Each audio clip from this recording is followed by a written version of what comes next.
చరిత్రపరంగా బుద్ధుడు రాజవంశంలో సిద్ధోధన మహారాజుకు మహాదేవికి జన్మించాడు. చాలా మంది బ్రాహ్మణులు ఈ బుద్ధుని చూసి అయితే పెద్ద మహారాజన్న అవుతాడు లేదా పెద్ద సన్యాసన్న అవుతాడు అని చెబుతారు. ఎక్కడ కొడుకు తనకి దూరం అవుతాడని చెప్పి శుద్ధోధన మహారాజు తన కొడుకుని బయటికి రానివ్వకుండా అంతఃపురంలోనే ఉంచి ముసలితనం, అనారోగ్యం, మరణం తెలియకోకుండా పెంచుతాడు.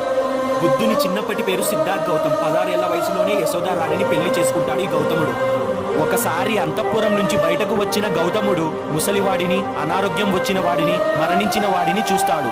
వాటిని చూసి మనసు విరక్తి చెంది జ్ఞానం కోసం వెతుక్కుంటూ వెళ్తాడు.